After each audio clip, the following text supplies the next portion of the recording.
सभी लोग हाथ जोड़ेंगे,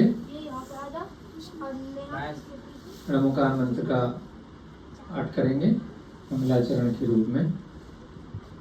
नमो हरिहंतारं नमो सेधारं नमो ऐरियाडं नमो अज्जायाडं नमो सब सगुणं।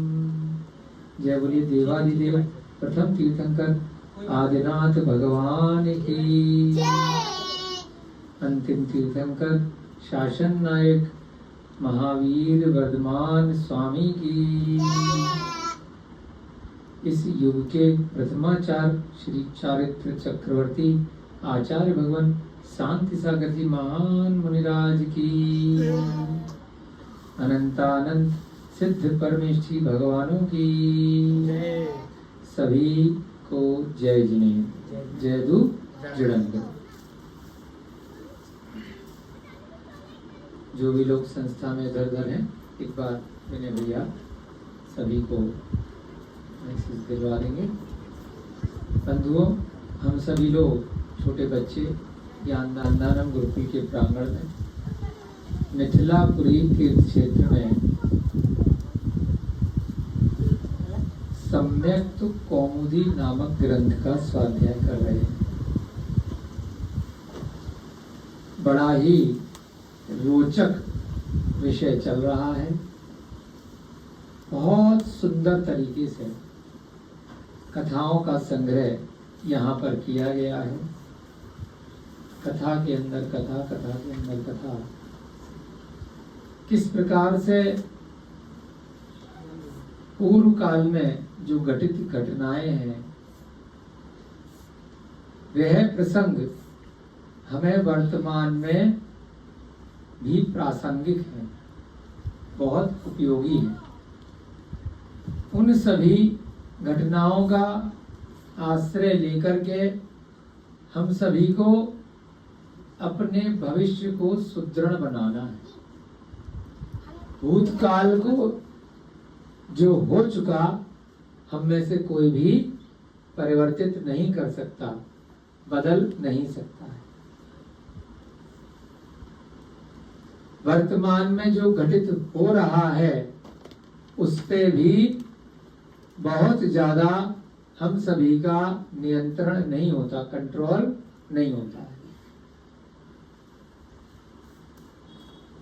परंतु भविष्य की योजनाएं बनाने में, भविष्य में जो घटनाएं होने वाली हैं उनके लिए हम कुछ न कुछ तैयारी, प्रिपरेशन वर्तमान में कर सकते हैं। भूतकाल से हमें सीखना है, वर्तमान में हमें अनुभव में लाना है और भविष्य के लिए हमें अपनी तैयारी करनी है। उस सब के लिए ये जो कथाओं के संग्रह हैं, प्रथमा अनियोग के जो ग्रंथ हैं, वो हमें आगे की जो हमारी दिशा है और दशा है उसका मार्ग प्रशस्त करते हैं कि हमारे आगामी कार्य किस दिशा में जाने वाले हैं, किस प्रकार से होने चाहिए। अगर मोक्ष मार्ग की तरफ जाना है, अनंत सुख की प्राप्ति करनी है, उस दृष्टि से जिनेन्द्र भगवान द्वारा प्रणीत जो धर्म है, जो उपदेश है, द्वादशांग वाणी है, वे सभी मनुष्य गति के जीवों को, त्रियंच गति के जीवों को, नारकी गति के जीवों को और देव पर्याय के भी जीवों को, उन सभी को कल्याण के मार्ग पर पहुंचाने वाली है। इसके अतिरिक्त कोई भी कथा, कोई भी भूतकाल की घटना है, हमें संसार मार्ग में ही ले जाने वाली है। संसार मार्ग और दूसरा मुक्ति मार्ग। जो संसार में हम सब लोग रह रहे हैं, प्रतिदिन व्यवहारिक रूप से रुपया पैसा कमाना, रहना, जीविका चलाना, खाना, घर बनाना, है ना, शादी ब्याह करना, बच्चे करना, परिवार को पालना पोसना, जो हजारों प्रकार की जो हमारी नित्य प्रति की साधारण अधिकांशतः मेजॉरिटी लोगों की जो क्रियाएं हैं वे सभी सांसारिक मार्ग हैं। कुछ ही विरले लोग होते हैं जो जिनेंद्र भगवान द्वारा कहे हुए जो कथन है उनको श्रवण कर पाते हैं, सुन पाते हैं, या उसका स्वाध्याय कर पाते हैं। उनकी आत्मा में जो पिछले भवों के कारण से जो अनादिकाल के संस्कार लगे हुए हैं उसको अनुभव में ला करके वे कुछ विरले जीव ही होते हैं जो सम्यक दर्शन को प्राप्त करने की इच्छा शक्ति जताते हैं। जब तक इच्छा नहीं होगी वह कार्य नहीं होगा, है ना। रोटी खाने की इच्छा होगी तभी तो रोटी खाओगे, तभी तो खाना बनाओगे, बनवाओगे या खाओगे, तोड़ोगे। इच्छा ही नहीं है तो बिना इच्छा के कोई कार्य संभव ही नहीं है। सबसे पहले मन में इच्छा होती किसी भी कार्य को करने की। तो विरले ही जीवों की सम्यक दर्शन प्राप्त करने की इच्छा होगी, तभी उसके बाद उनका नेक्स्ट स्टेप होगा कि अब इसके लिए क्या कार्य किया। विरले मतलब बहुत कम लोग, विरले ही जीवों की सम्यक ज्ञान प्राप्ति करने की इच्छा होगी, तभी वो उसके लिए कुछ ना कुछ प्रयत्न करेंगे, प्रयास करेंगे, पढ़ेंगे, सुनेंगे, ऐसे निमित्त बनेंगे, वहां जाकर के बैठेंगे। बहुत विरले ही जीवों की सम्यक चारित्र को ग्रहण करने की इच्छा होगी, तभी वो ऐसी संगति में जाएंगे जहां पर उनको चारित्र ग्रहण करने की प्रेरणा प्राप्त होगी और वह उस रत्नत्रय को प्राप्त करके मोक्ष मार्ग पर आगे बढ़े। तो सबसे पहले तो इच्छा शक्ति होनी चाहिए। तो उस इच्छा शक्ति को जगाने के लिए कुछ शब्द ही पर्याप्त होते हैं। वह शब्द जैसे ही कान में पड़ते हैं या कोई ऐसा निमित्त कारण बनता है तो वह जीव, चाहे मनुष्य गति का जीव हो, चाहे त्रियंच गति का जीव हो और चाहे देव गति का भी जीव हो, वह आगे बढ़ने लग जाता है और धीरे धीरे करके और ज्यादा उसकी रुचि बनने लग जाती है। नरकों में भी बहुत बार ऐसे कारण उत्पन्न होते हैं कि स्वर्ग से देव आकर के नारकी जीव को संबोधन करते हैं और नरक में जाकर के भी सम्यक दर्शन की प्राप्ति करवाते हैं।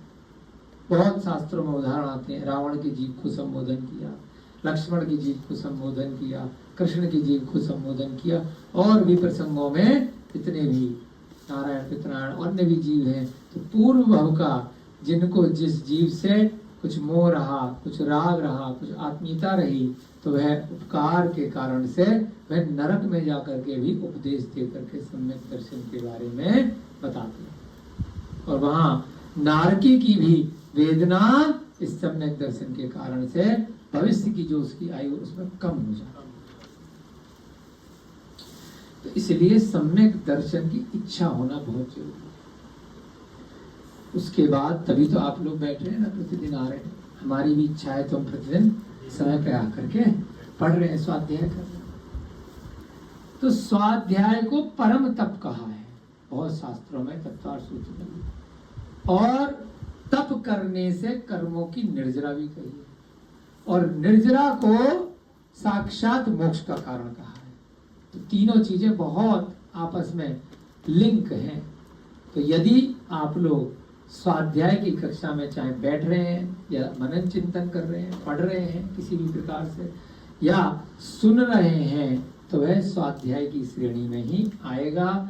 और आप जब स्वाध्याय कर रहे हैं तो पूर्व जन्म के भी और वर्तमान जन्म के भी कोई पाप कर्म है, कोई गलत कार्य आपने कर लिए हैं जाने अनजाने में, तो उनका उदय विपाक फल आने से पहले हो सकता है वह झड़ जाए।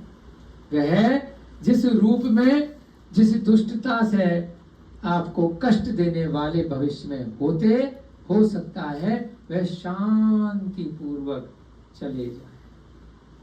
आपने किसी को बहुत अपशब्द कहे, किसी का कुछ बुरा कहा, बाद में आपको आभास हुआ, आपके अंदर से आवाज आई या आपको ये लगा कि ये व्यक्ति तो बड़ा पावरफुल है, बाद में मुझे दंडित कर सकता है, मुझे इसका फल अच्छा नहीं मिलेगा जिस दिन इसको पता चलेगा।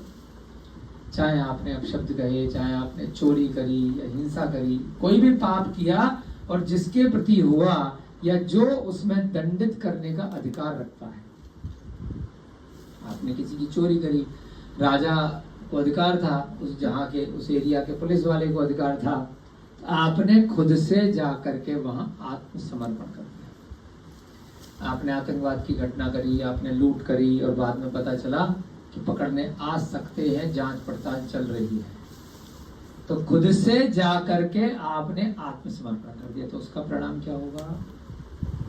आपको सजा या तो बहुत कम मिलेगी या माफ कर दिए जाओगे। आपको क्या बना देंगे? विटनेस बना देंगे कि चलो आपके साथ इस जुर्म में और जो जो लोग शामिल थे उनके 2-4 लोगों के नाम और बता दो, और आपको बिल्कुल एक दिन भी सजा नहीं होगी, क्योंकि आप सरकार की, कानून की, पुलिस की, राजा की मदद कर रहे हैं और आप स्वयं से हृदय से क्षमा प्रार्थी हैं, आपसे गलती से पाप हो गया था, है ना। बैंडिट क्वीन का भी नाम सुना है ना आपने, फूलन देवी, सीधे मंत्री बना दिया उसको। कितने बड़े बड़े उदाहरण आते हैं, क्योंकि आत्मसमर्पण कर दिया।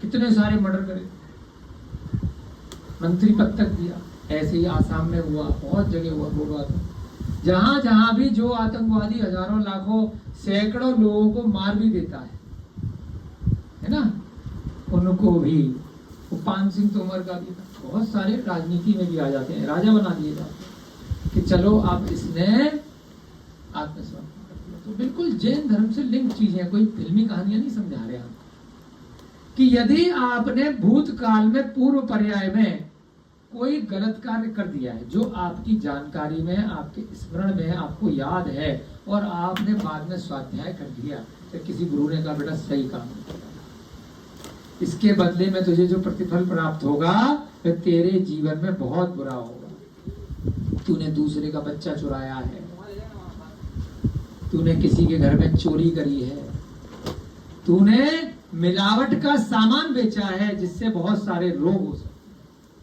तूने शाकाहारी वस्तु में कुछ मांसाहारी वस्तु मिला करके बेची है पैसे के लिए, तूने नकली सामान बना करके बेचा, तूने किसी का मन दुखाया है, तूने कषाय करी है। बहुत सारे पापों के प्रकार हैं प्रतिदिन की क्रियाकलाप में, कुछ आप जानते हैं, कुछ आप भूल चुके हैं, और कुछ पिछले भवों में किए थे जो आपको बिल्कुल भी याद नहीं है। तो उसके लिए यदि आपने अंतरात्मा से, मन, वचन, काय से, अगर उसके लिए हृदय से क्षमा मांगी, जो व्यक्ति के प्रति आपने गलत कार्य किया है अगर वह उपलब्ध है उससे क्षमा मांग ली तो उससे अच्छी बात नहीं है। अगर वह उपलब्ध नहीं है तो आपने जिनेन्द्र भगवान के समक्ष जाकर के अपनी आत्मा से कषायों को दूर करके स्वयं से आपने उसके लिए नियम पूर्वक व्रत कर लिए, उपवास कर लिए, सामायिक कर ली, स्वाध्याय कर लिया और हृदय से क्षमा मांग ली कि मुझसे गलती हो गई थी, आगे से नहीं करने का प्रयास करूंगा।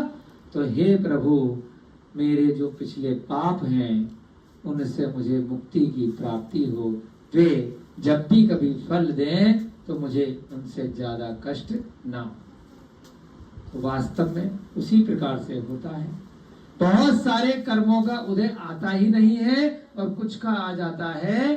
तो जैसे पत्थर मारने पे बहुत चोट लगती है और अगर उस स्थान पर कोई फूल मारा जाए तो लगता तो है लेकिन बस स्पर्श करके चला जाता है। ऐसे ही वे कर्मों का उदय आता है पुष्प के समान, टच करके किस करके चला जाता है, बहुत प्यार से चला जाता है।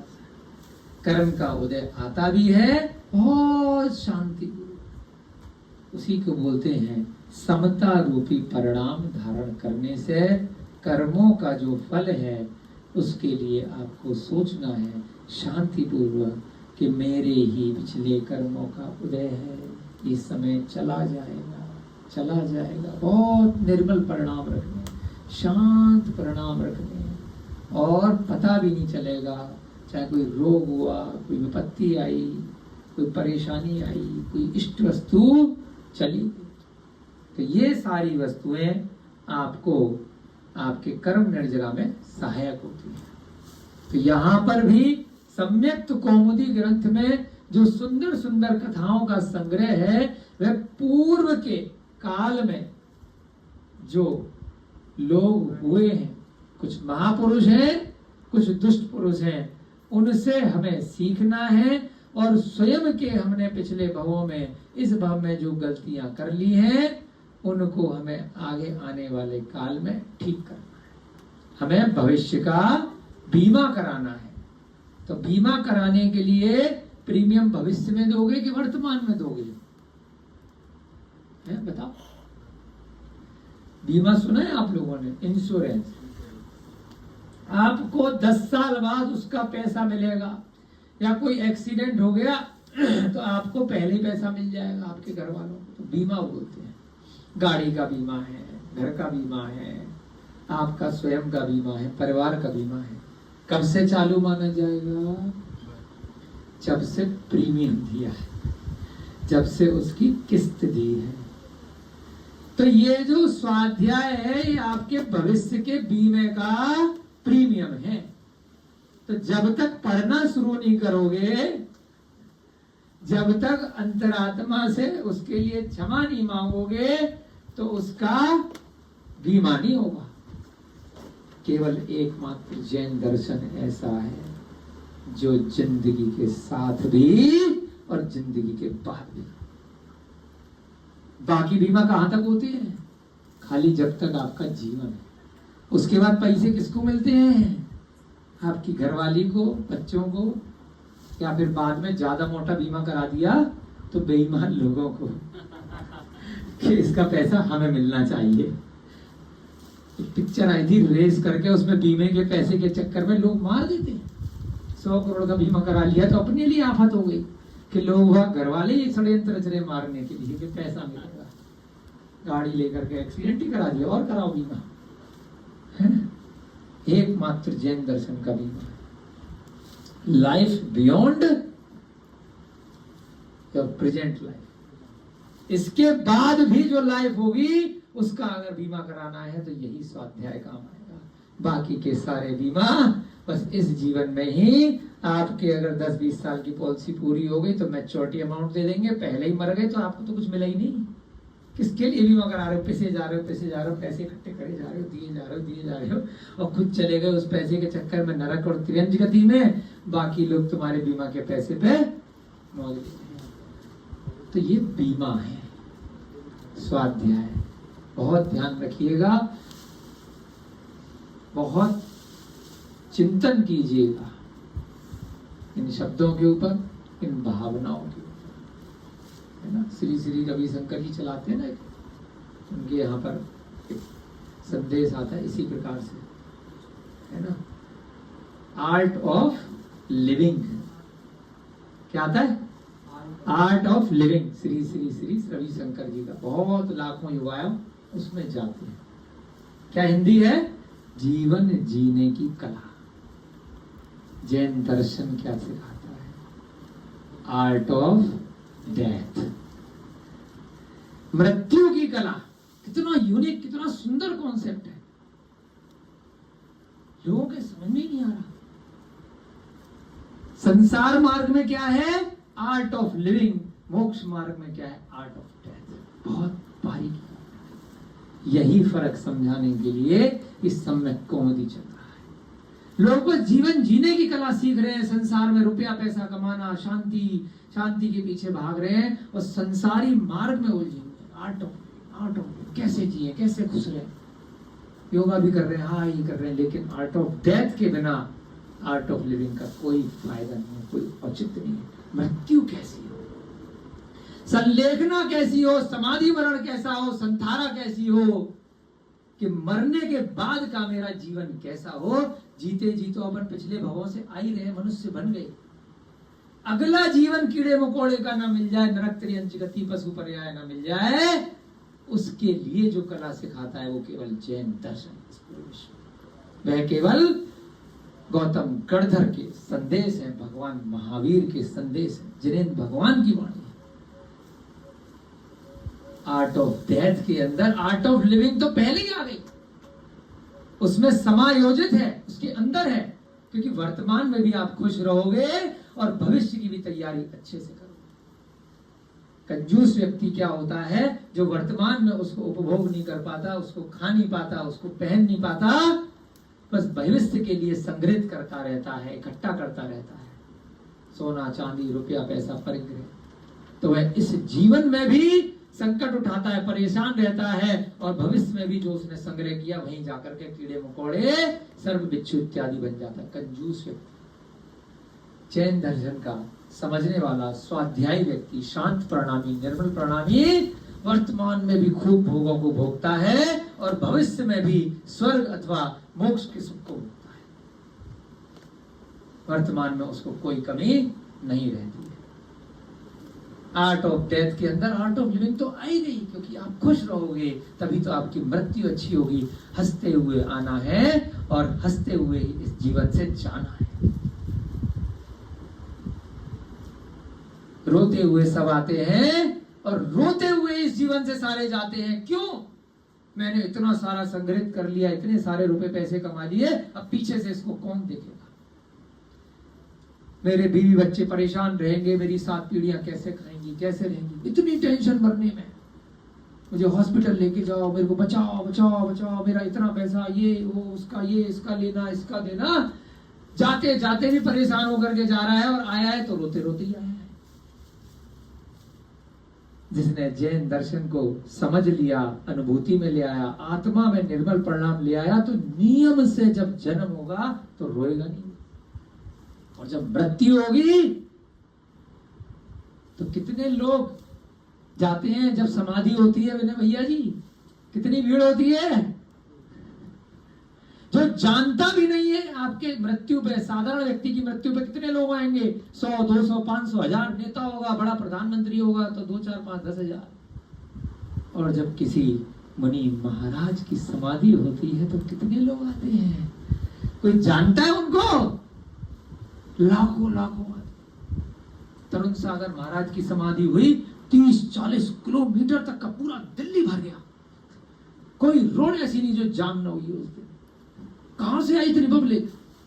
इतनी तेज मूसलाधार बारिश, पूरे दिल्ली में जाम, मेरठ तक 1 लाख गाड़ियां, 10-20 लाख 50 लाख आदमी, लाखों करोड़ों लोग टीवी पे देख रहे हैं लाइव। कहां से आए लोग? Art of death.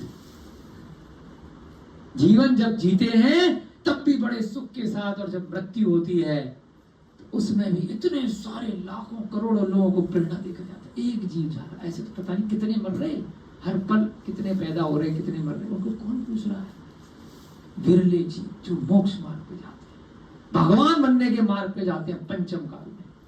तो उन जीवों के लिए प्रेरणा प्राप्त करने के लिए ये ग्रंथ है सम्यक दर्शन का, शुरुआत करने का। जिनको इच्छा होगी मोक्ष मार्ग पर जाने की, वही यहाँ बैठेंगे, वही सुनेंगे, उन्हीं को आनंद आएगा।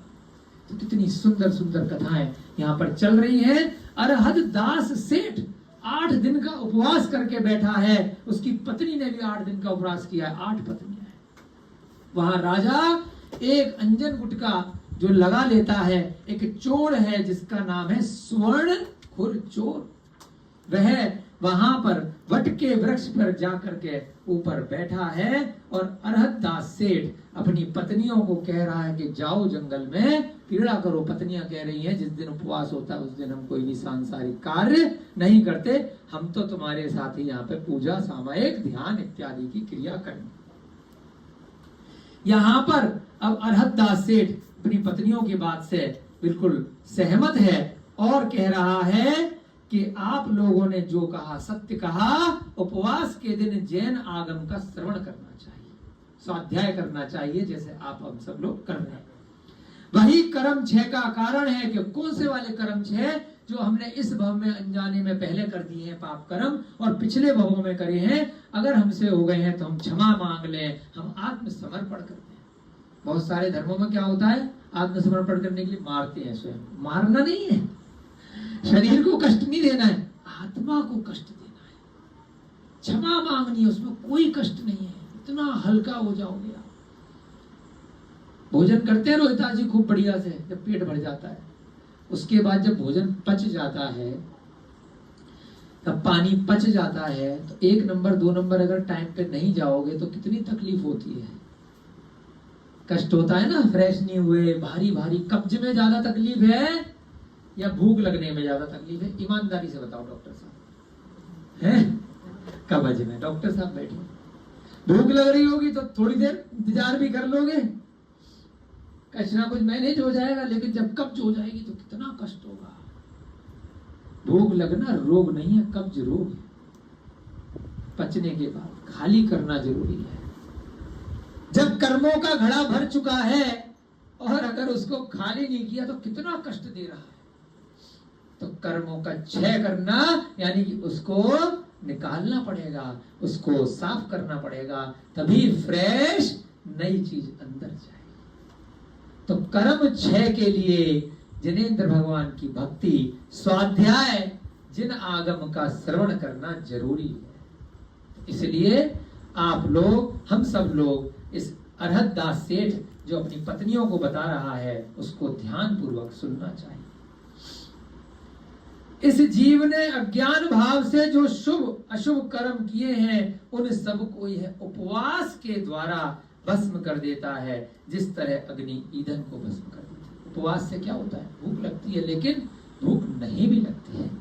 दूसरा आदमी परेशान होता है, अरे तेरे को भूख लग रही होगी, अरे तू सुबह से भूखा है, अरे ये ले आऊं वो ले आऊं, माता बोल रही, दादी बोल रही, परिवार कह रहा, भाई मैं तो खुश हूं, बार बार क्यों याद दिला रहे हो, मैं तो बिल्कुल भूख नहीं लग रही। क्यों? क्योंकि उसको मन में पता है मैंने उपवास क्यों किया। जिस जीव को कारण नहीं पता है उसको जबरदस्ती उपवास व्रत किया है बिना किसी कारण के देखा देखी, तो हो सकता है उसको भूख लग जाए, पूरे दिन भूखा रहे और रात में चरने लग जाए, है ना। अगर उसको ज्ञान के माध्यम से पता है, हमारे भी भाई के छोटे छोटे बच्चे हैं, पता चला अनंत चौदस में अपनी स्वेच्छा से छोटे छोटे बच्चों ने उपवास किया बिना किसी के कहे, तो प्रेरणा प्राप्त होती है। पिछले भवों से ऐसे उनके संस्कार रहते हैं कि एक दिन का उपवास भी असंख्यात गुणे कर्मों की निर्जरा करा देता है। इस प्रकार से यहाँ वह अरहत दास सेठ अपनी पत्नियों को कह रहा है कि उपवास के कारण से जिस प्रकार से ईंधन भस्म हो जाता है, उसी प्रकार से जो हमने अशुभ कर्म किए हैं वो भस्म हो जाए। जिसका चित्र एकाग्र है, जो दृढ़ व्रत का धारक है, जो पंचेंद्रियों की प्रीति को दूर करने वाला है, चित्त एकाग्र है, एकाग्र चित्त। पहले हमारे समझ में नहीं आता था, जब स्कूली शिक्षा थी, कॉलेज की शिक्षा थी, और जब चार्टर्ड अकाउंटेंट की भी शिक्षा ग्रहण करी तो मन ही नहीं लगता था पढ़ाई में। घर वाले समझा रहे हैं कंसंट्रेट करके पढ़ो, कंसंट्रेट करके पढ़ो, एकाग्र चित्त हो के समझ में नहीं आता था इस शब्द का मतलब। जैसी किताब सामने रखो सारी दुनिया की बातें याद आ रही हैं, सारी राम कहानियां। 2 मिनट नहीं बैठा जा रहा है, 5 मिनट नहीं बैठा जा रहा है, समझ में नहीं आया क्या करें क्या करें क्या करें, फेल हो जाएंगे ऐसे। दिमाग का सारी दुनिया भर की सारी पिछली घटनाएं याद आ रही है, किसी किताब खोलते इधर घर वाले की डांट पड़ रही है, इधर प्रेशर है यार फेल हो जाएंगे। तो उसका इलाज निकाला कि बैठते ही सारी कहानियां याद आती है, समझ में कुछ आता नहीं है, इतने भारी भारी अंग्रेजी के शब्द सारे पता नहीं कहां से जा रहे हैं, एक शब्द समझ में आने का नाम नहीं। इतनी मोटी मोटी किताबें, यहाँ से रखो तो यहाँ तक सिएगी, पूरा बंडल लग जाए, पूरा कमरा भर जाए। कैसे करें कैसे करें? फिर हमने एक ट्रिक लगाई कि भैया किताब लो और चक्कर लगाओ कमरे में।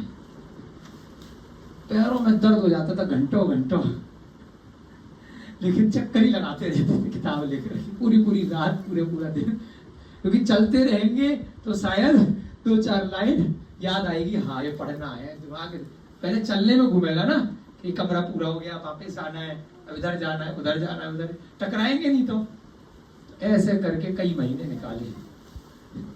8-8 10 घंटे चलते ही रहते थे बस कमरे में, समझ में नहीं आता था। अब जाकर के समझ में आया है कि एकाग्र चित्त का क्या मतलब है। जैसे तैसे करके भगवान भरोसे ये हो गई, उसके बाद सही दिशा मिल गई, सही दशा मिल गई। अब समझ में आ रहा है एकाग्र चित्त का मतलब है कि जिस कार्य में मन लगे उसको करो और बहुत अच्छे से करो, बहुत ध्यान पूर्वक करो। तब हमें मेडिटेशन का मतलब नहीं पता था, ध्यान का मतलब नहीं पता था, है ना। मस्त मौला खुश रह रहे हैं यहाँ वहां गप्पों में। सबको, आपको भी गप्प मारने के लिए बिठा दिया जाए, 4 लोगों को खूब एकाग्र चित्तता आ जाती है। 3 घंटे की पिक्चर दिखा दी जाए, पूरा सारा एकदम यार क्या हो रहा पता ही नहीं है। मोबाइल पे यूट्यूब दे दिया जाए या फिल्मी कुछ चीजें दे दी जाए, 3 घंटे, 1 घंटा, 2 घंटा, 4 घंटे पूरा कंसंट्रेशन है, वही एकाग्र चित्तता है। एकाग्र चित्तता अब जाकर के हमें कुछ सालों से समझ में आया है एकाग्र चित्तता का क्या मतलब होता है। जिस कार्य में आनंद आएगा उस कार्य में स्वतः ही एकाग्र चित्तता आएगी। और जो कार्य आप बोझ समझ के करोगे, जबरदस्ती करोगे, जिसमें आपका मन नहीं है, आनंद नहीं है, रुचि नहीं है, उसमें कितना भी कोशिश कर लोगे एकाग्र चित्तता नहीं। ये बच्चे हैं, इनको पढ़ाओ, कोई भी बात बताओ, एकाग्र चित्तता नहीं आएगी। मार रहे हैं, पढ़, और मोबाइल पकड़ा दो तो 3 घंटे तक, कार्टून दिखा दो तो टीवी पूरा दिन देख, झूले पे बैठा दो तो आप 1 हफ्ते तक भूख प्यास सब भूल जाए। क्यों? आनंद जिस कार्य में आ रहा है। तो जो कार्य मोक्ष मार्ग का है, अगर उसमें आनंद ले लो, अपने आप एकाग्र चित्तता आ जाए। डॉक्टर साहब हमारे नेचुरोपैथी आयुर्वेद के डॉक्टर हैं, हमने देखा है जिस दिन इनको पेड़ पौधे लगाने का कार्य मिल जाता है, कितनी एकाग्र चित्तता आती है। जिस दिन इनके सामने कोई पेशेंट आ जाता है तो कितनी एकाग्र चित्तता आ जाती है। जिस दिन इनके हाथ में कोई औषधि बनाने के लिए नई चीज आ जाती है, कोई रिसर्च का काम आ जाता है तो कितनी एकाग्र चित्तता आ जाती है, क्योंकि उसमें आनंद आ रहा है, उसमें रुचि है।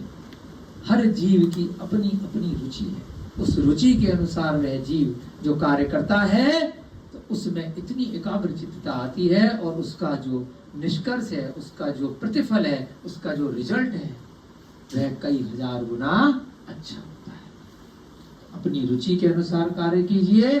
अगर वह किसी के बताने से रुचि ठीक नहीं है तो आप धीरे धीरे उसको अनुभव में लाइए, मैं ये कार्य ठीक कर रहा हूँ कि नहीं कर रहा हूँ। तो यहाँ पर कितनी अच्छी प्रेरणा दे रहे हैं कि जिसका चित्त एकाग्र है, जो दृढ़ व्रत का धारक है। दृढ़ व्रत मतलब कि मैंने आज व्रत लिया है तो उसमें कोई भी उपसर्ग आएगा, उसमें कोई विपत्ति आएगी, फिर भी मैं अपने इस व्रत का पालन करूंगा।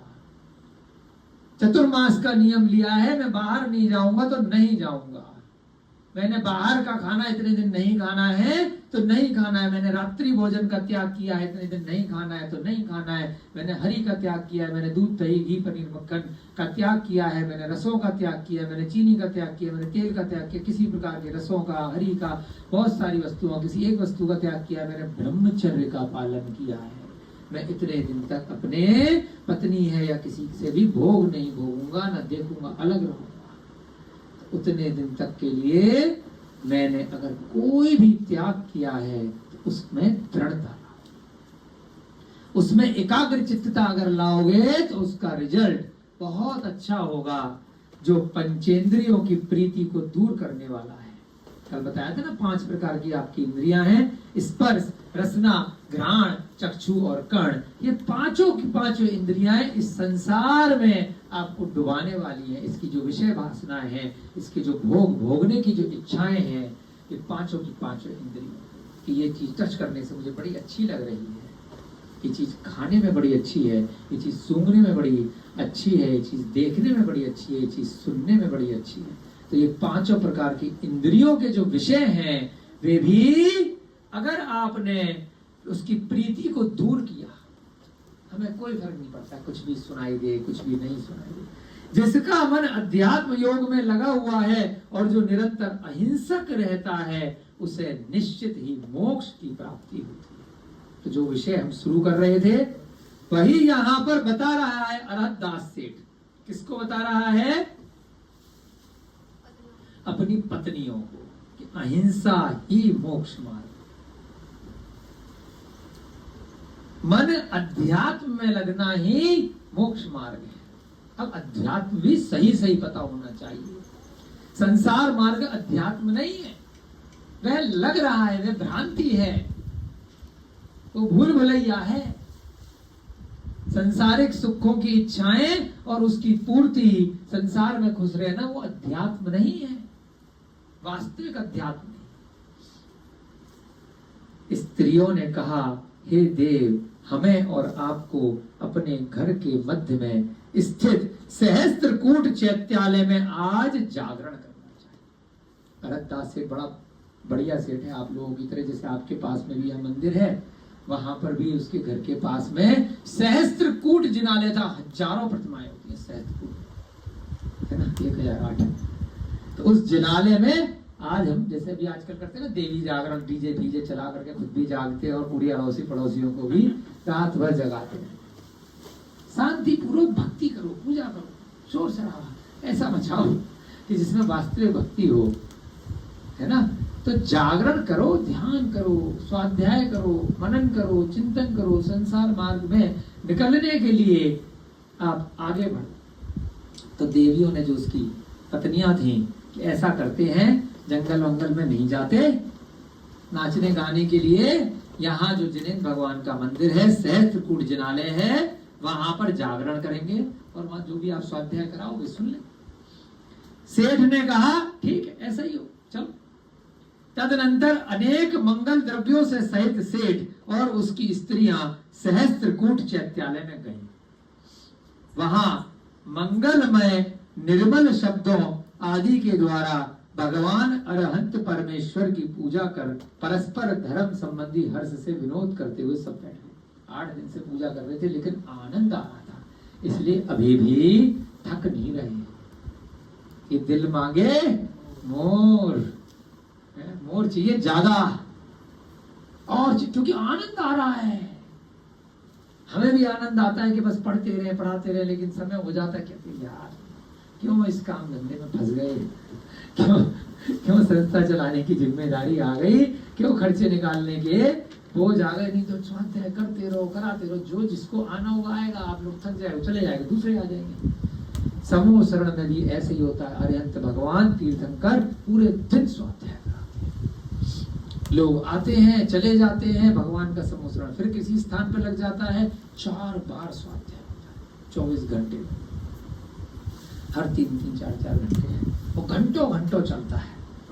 हाँ, बार बार दिव्य ध्वनि के अतिरिक्त बहुत जो गणधर होते हैं उनका भी, बाकी वहाँ पे जिनेन्द्र भगवान के दर्शन के लिए लोग, इतने सारी बावड़ियाँ, इतने सारे वहाँ पे चैत्यालय, मान स्तंभ, नाट्यशालाएं, इतना कुछ होता है वहाँ पे, चैत्य गृह, इतना बड़ा बड़ा 12 योजन का समोसा। तो वहाँ पर प्रत्येक समय चलता रहता है, कोई जीव सुनने वाला नहीं थकता और न बोलने वाले। अरिहंत भगवान तीर्थंकर भगवान, ऐसा हम लोगों का पुण्य का उदय आए।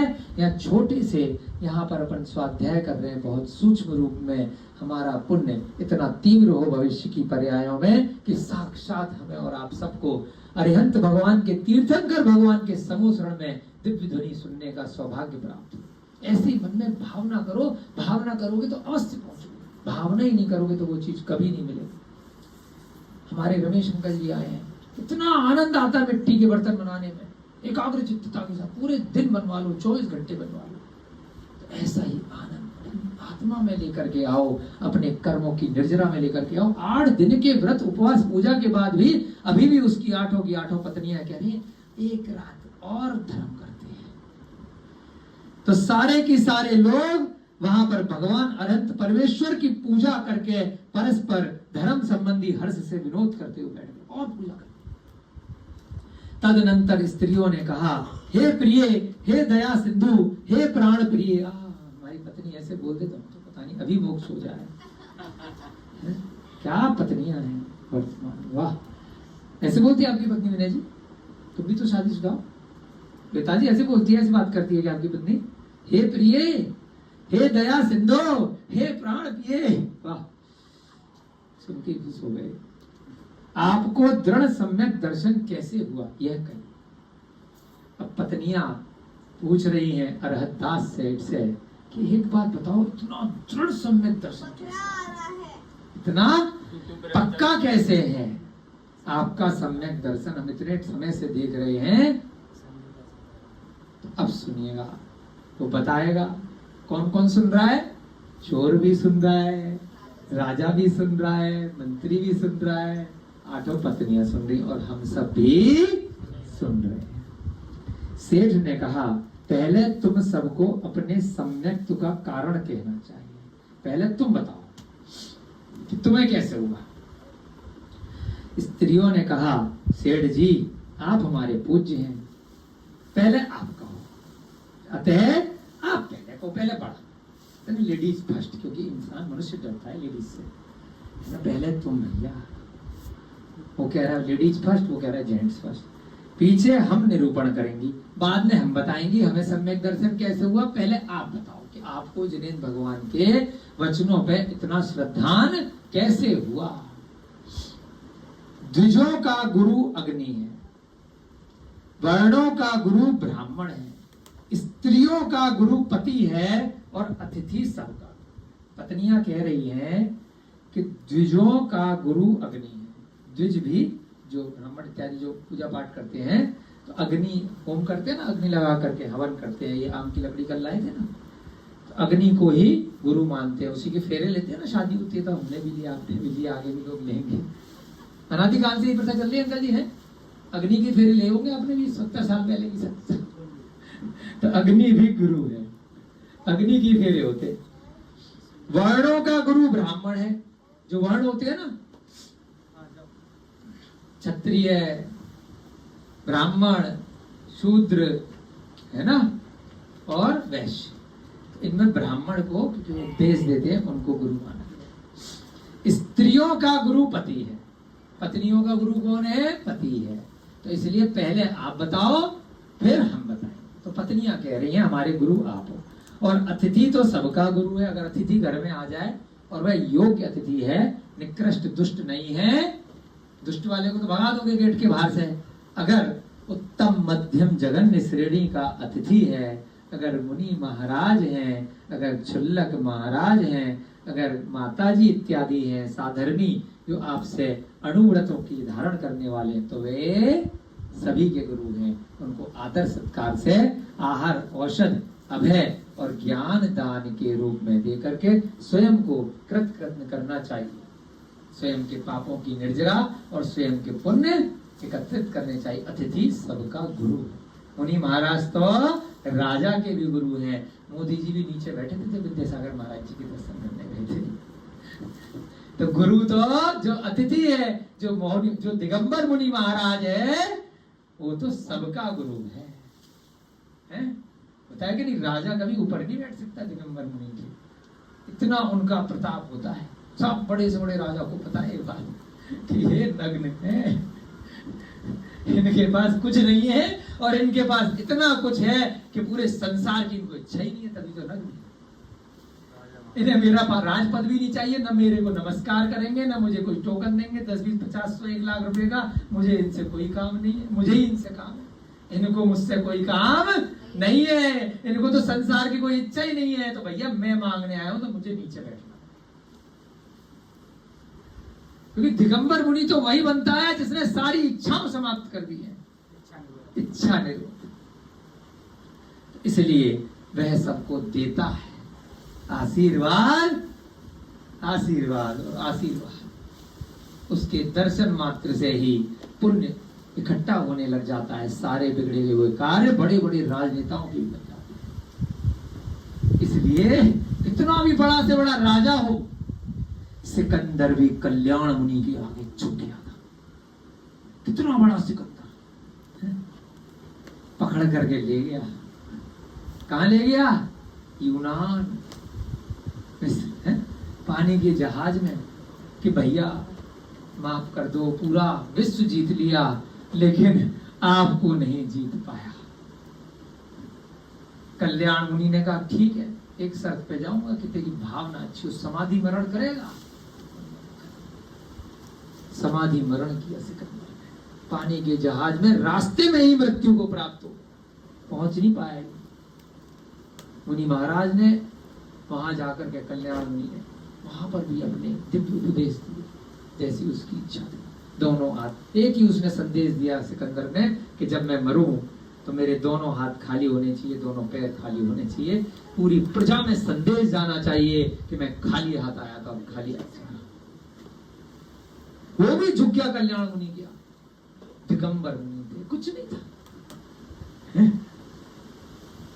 कितने बड़े बड़े शास्त्रों में उदाहरण आते। चंद्रगुप्त भी झुक गया भद्रबाहु के साथ, मौर्य सम्राट, ऐसे कितने कितने उदाहरण वर्तमान के हैं। तो सबका प्रमाण है, कोई कहानी गप नहीं। इसी बीच में अरहतदास सेठ की जो कुंदलता नाम की छोटी स्त्री थी, 8 पत्नियों में एक स्त्री का नाम था कुंदलता। क्या नाम था? उसने कहा, हे नाथ, समस्त मनुष्यों को हर्ष उत्पन्न करने वाले ऐसे कौमुदी महोत्सव को छोड़कर आप अपनी स्त्रियों के साथ देव पूजा तथा तपस्या आदि किस लिए कर रहे?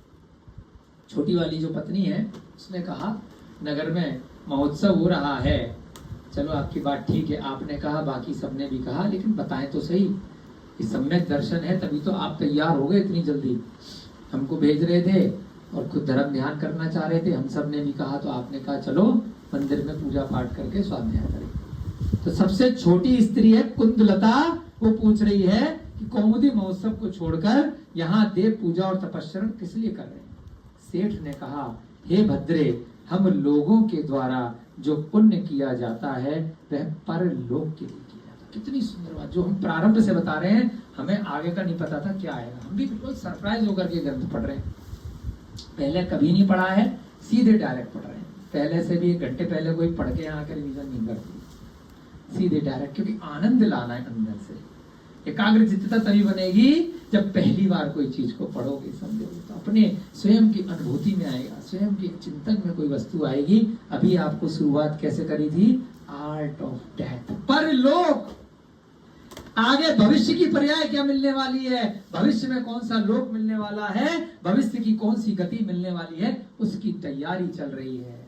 यहाँ पर भी अरहतदास सेठ क्या कह रहा है?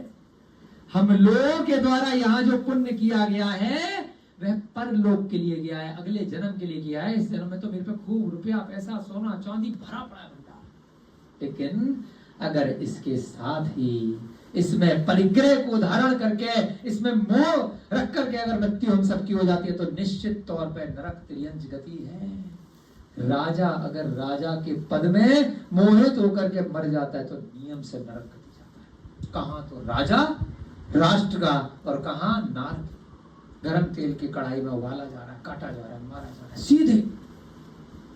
जैसे ऊंचाई पे कोई चढ़ा और धड़ाम से नीचे गिरा। कोई भी बड़ा पद है वहां पहुंचना तो आसान है, परंतु वहां रुके रहे, पहाड़ पर रुके रहना, सस्टेनेबिलिटी वो बहुत जरूरी है।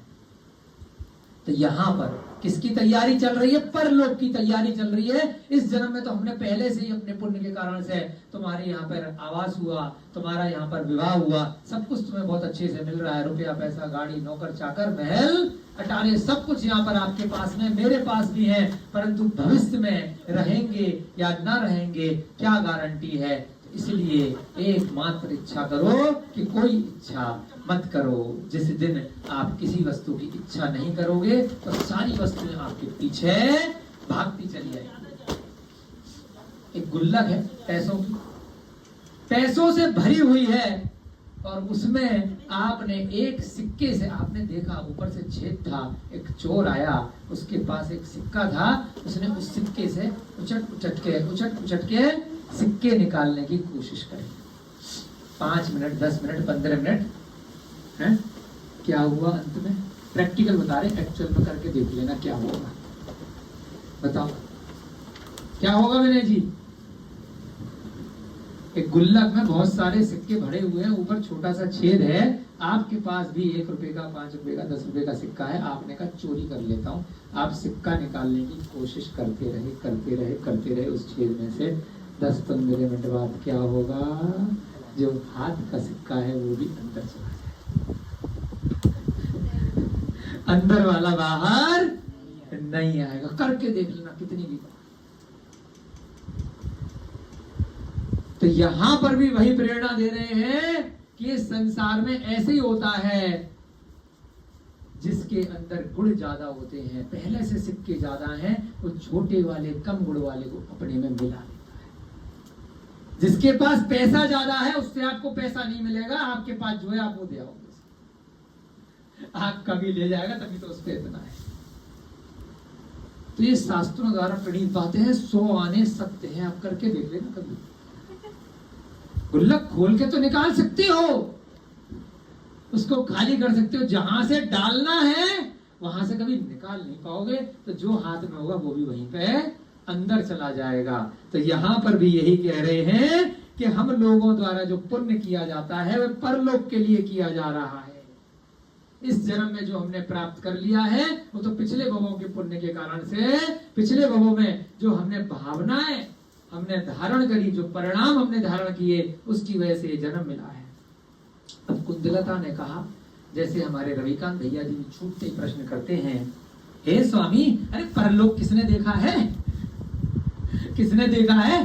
सब कहानियां हैं, सब बेकार की बात है। परलोक को देख करके कोई आया है क्या? बेकार करा रहे होते हैं, बेवकूफ बनाते रहते हैं रविकांत जी। अथवा इस लोक में धर्म का फल भी किसी ने देखा है? धर्म इतना करा लिया, ये है वो है, 50 चीजें हैं, फल तो किसी ने नहीं देखा। परलोक में तो कोई मर के चला गया तो पता क्या है किसी को? कोई आके बता रहा है? यदि इस लोक में परलोक से संबंध रखने वाला फल दिखाई देता तो देव पूजा आदि करना ठीक था, अन्यथा वह सब निरर्थक और मात्र शरीर को सुखाने वाला है। जो छोटी बीवी है 8वें नंबर की, वो थोड़ी सी प्रश्न ज्यादा कर रही है। सही भी है, तभी तो अपने लोगों को उसकी उत्तर मिलेंगे। जब तक कोई प्रश्न नहीं करेगा तो हमें कैसे पता चले कि किसी ने देखा कि परलोक से कोई आया, और किसी ने देखा जो 8 दिन उपवास कराया, मात्र शरीर सुखाया, उसका फल इस लोक में भी किसी ने देखा। मात्र शरीर सुखाने की क्रिया है, जो देव पूजा इतने घंटों घंटों करा दी और उपवास करा दी। सेठ जी ने कहा, हे महानुभावे, हे मेरी प्राण वल्लभा, हे मेरी धर्म पत्नी, हे मेरी प्रिया। चलो अब उसकी भावना से हम भी देखेंगे। 5 मिनट में आपकी कक्षा समाप्त करेंगे, 10 मिनट में। परलोक का फल तो दूर है भाई, मैंने भी नहीं देखा। अगले जन्म का, पिछले जन्म का मेरी मेमोरी में भी नहीं है, शास्त्रों से ही सुना है। परलोक का तो फल नहीं पता, परंतु मैंने यानी अरहतदास सेठ ने धर्म का जो वर्तमान में प्रत्यक्ष फल देखा है, वह तुम्हें बता देता हूं। खाना खाया, पेट भर गया, काम हो गया, गाड़ी में तेल डाला, बटन दबाया, गाड़ी चल गई, प्रत्यक्ष देख लिया। तो जो तुरंत फल देखने में आ जाता है प्रतिदिन के क्रियाकलापों में, बटन दबाया, पंखा चल गया, माइक ऑन किया, माइक चल गया, बहुत सारी चीजें प्रतिदिन जो भी क्रियाकलाप कर रहे हैं, तो ऐसा ही मैंने कुछ धर्म का तुरंत फल देखा है, तो उससे आपको बता दूं। हम जब पढ़ाई करते थे तो एक वर्ड आता था सैंपलिंग। आपने कपड़े की दुकान चलाई है तो उसमें सैंपल दिया जाता है। पेन का अगर 1000 पेन का ऑर्डर आया, एक सैंपल देखिए, तो वो सामने वाला कहेगा बढ़िया चल रहा है, लाओ जी 999 ऑर्डर फाइनल। एक सैंपल देखा, पूरे का ऑर्डर फाइनल। एक सूट देखा साड़ी का, सैंपल भेजा, सैंपल लेके गए, यार बड़ा ऑर्डर कर गया 10,000 जीन्स का, पता है। तो ऐसे ही जिनेन भगवान का जो धर्म है उसका सैंपल देख लो, और जो माल अभी बना नहीं है, बनेगा, उसका ऑर्डर दे दो, पैसा भी एडवांस दिया, क्योंकि सैंपल परफेक्ट निकला है, उसमें कोई कमी नहीं है, पेन रुक नहीं रहा है, घड़ी बढ़िया चल रही है, सूट साड़ी 1 नंबर दी है, ईंट बढ़िया है भाई, ये सैंपल के हिसाब से माल दी हो, हाँ हाँ बिल्कुल पक्का। तो वह क्या कह रहा है, अरहतदास सेठ सैंपल दिखा रहा है कि सैंपल परफेक्ट निकला है, तो बाकी जो माल नहीं आया है वो भी 1 नंबर खरा निकलेगा। कुंदलता ने कहा, हे नाथ कहिए क्या प्रत्यक्ष फल देखा है? सेठ ने कहा, तथास्तु, सुनो, हम भी सुन लेते हैं। तदनंतर सेठ ने सावधान होकर अपनी सम्यक प्राप्ति की कथा कही, और कथा इस प्रकार है, सुनो, मेरी कथा सुनो, और फिर अब हम भी सुनाते हैं। इसी उत्तर मथुरा नगर में, मथुरा नगर के लोग हैं, है ना, आगरा के पास है, हम भी आगरा के रहने वाले हैं। हमारी माता जी जो है मथुरा की, शादी से पहले वहीं शादी हुई थी हमारे माता पिता की, मथुरा में। श्री कृष्ण जी भी वहीं के हैं। उत्तर मथुरा नगर में राजा पद्मोदय हो गए हैं। अभी इससे पहले जो राजा थे उनका क्या नाम था? पद्मोदय, रद्दास सेठ के समय।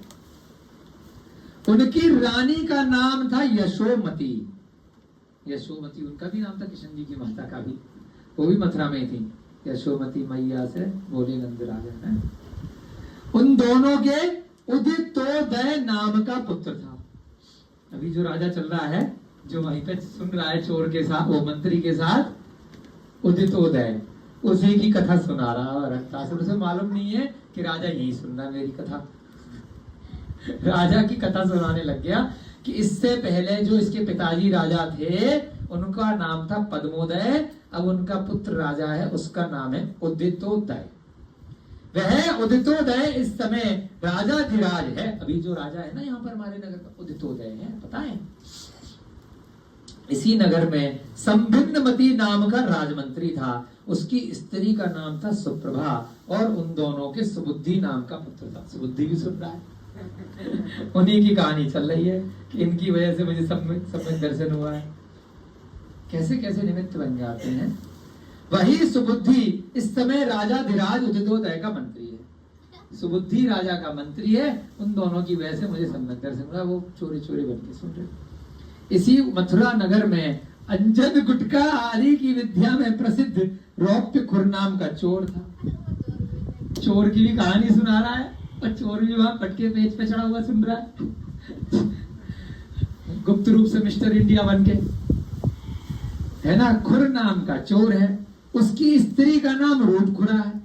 उन दोनों के सुवर्ण खुर नाम का पुत्र, अच्छा चोर का पुत्र, चोर कमाल है।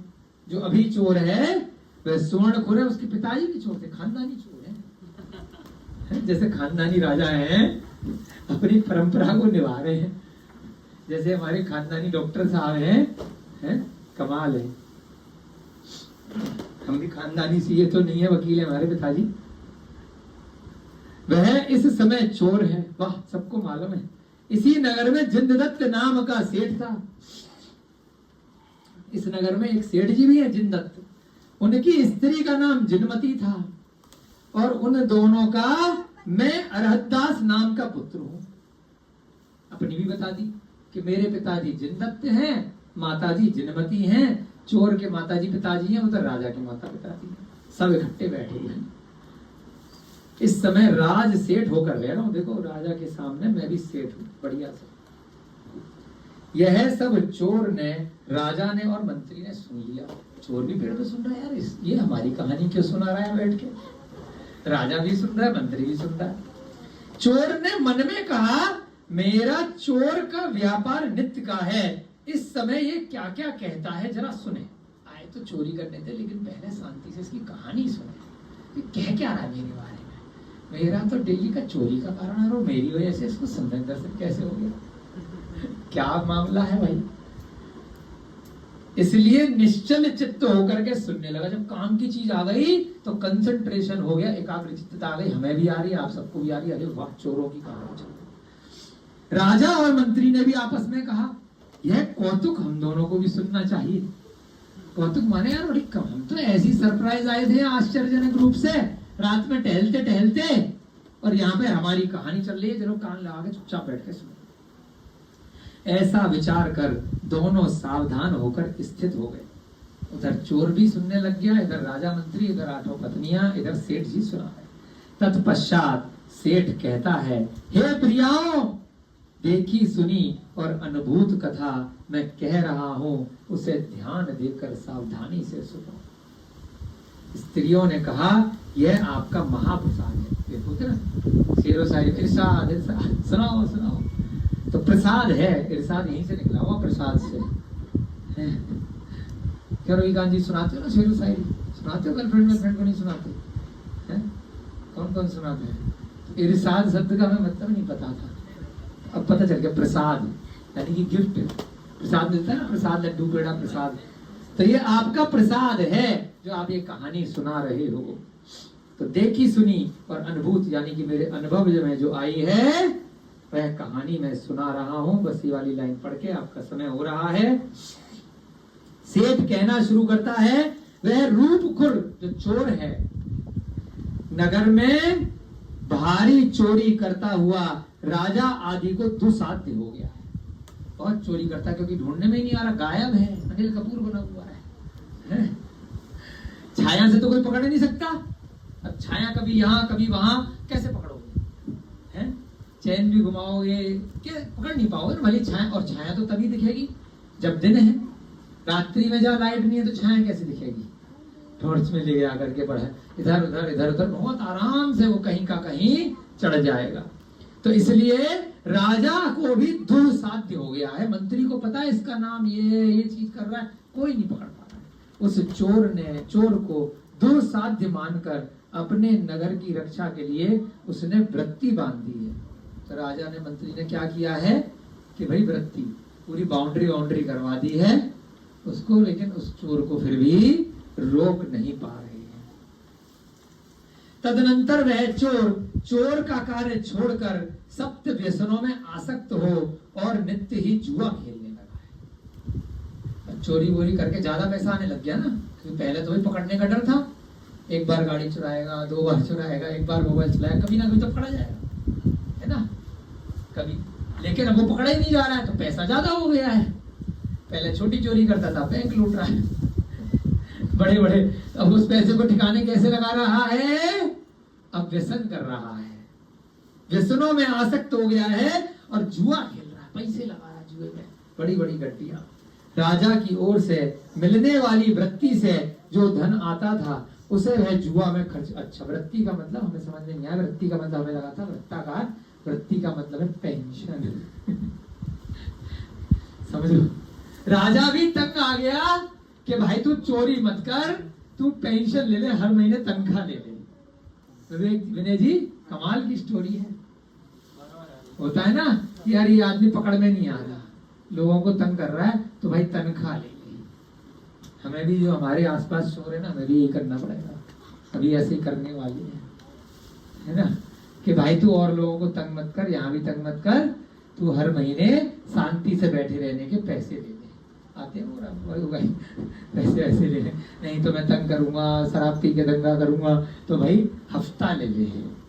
तो आतंकवादी नहीं आते बंबई में, हफ्ता क्या होता है परेशान नहीं करूंगा।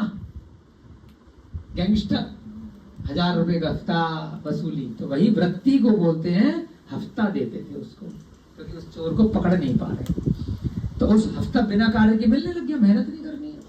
तो उसने क्या किया, उस पैसे से नित्य जुआ खेलने लग गया। राजा की ओर से जो वृत्ति मिल रही थी, जो पेंशन आ रही थी बिना काम के, है ना, वजीफा भी बोलते हैं ना, बिना काम के मिल रहा, उसे वह जुए में खर्च कर देता था। क्योंकि ठीक ही है, व्यसनों से पीड़ित जीव दोष समूह को नहीं देखता है। जुआ, मांस, मदिरा, वैश्या, शिकार, चोरी और पर स्त्री सेवन लोक में ये 7 व्यसन कहलाते हैं। ये व्यसन जीव को नियम से अत्यंत भयंकर नगर में ले जाते हैं। कहाँ ले जाते हैं? नरक में। रविकांत जी ध्यान दीजिएगा, जुआ खेलते हो? जो सट्टा मार्केट है ना, शेयर मार्केट, भैया जी जुआ है, साक्षात नरक देख लिया, बच गए। अब करो निर्जरा, बच्चा हो गया अगले जन्म से। मांस, जो अंडा भी खा रहा है, जो नॉनवेज खा रहा है किसी भी रूप में, और बियर, दारू, शराब, शहद, वैश्या। वैश्या जानते हो? पुराने जमाने की वैश्या नहीं है, जो विवाह से पूर्व भी गर्लफ्रेंड बॉयफ्रेंड चक्करबाजी, विवाह के बाद भी गलत कार्य जो हो रहे हैं वे सब वैश्या का बनी है। शिकार खेलना, बिना कारण के मनोरंजन के लिए, अरे हिरन जा रहा है, अरे बकरा जा रहा है, अरे पक्षी है, खटाक गुलेल ले ली, मार रहे हो, खा रहे हो, शिकार खेलना, चोरी करना, किसी का भी धन, किसी का भी पशु, किसी की वस्तु परेशान करके, झूठ बोल करके चोरी कर, यहाँ पर भी हुई है। क्या नहीं, ऐसा नहीं, नरक जाएगा, नरक। बिठाओ यहाँ पे, सुन ले, आत्मा से प्रणामों में जागृति हो गया। पर स्त्री से अपनी पत्नी को छोड़ करके दूसरे की पत्नी, दूसरे की बेटी, दूसरे की बहू, दूसरे की स्त्री, और साथ में पर पुरुष अगर स्त्री है तो जिससे संस्कारों के द्वारा विवाह नहीं हुआ, ऐसे पर पुरुष को मन में लाना भी ब्रह्मचर्य में दोष कहलाता है। लोक में ये 7 व्यसन हैं, ये सभी व्यसन अत्यंत भयंकर नरक में ले जाते हैं। हमारे भी ऐसी नरक गमन ना हो, ऐसी भावना के साथ में आगे की कहानी पढ़ेंगे। वो चोर अपनी कहानी स्वयं सुन रहा है और उस चोर की कहानी अरथात सेठ सुना रहा है। जय बोली महावीर भगवान की, अनंत अनंत सिद्ध परमेष्टि भगवानों की, आचार्य भगवत श्री शांति सागर जी महान मुनिराज की, सभी को सादर जय जिनेन्द्र, जय दूर जय।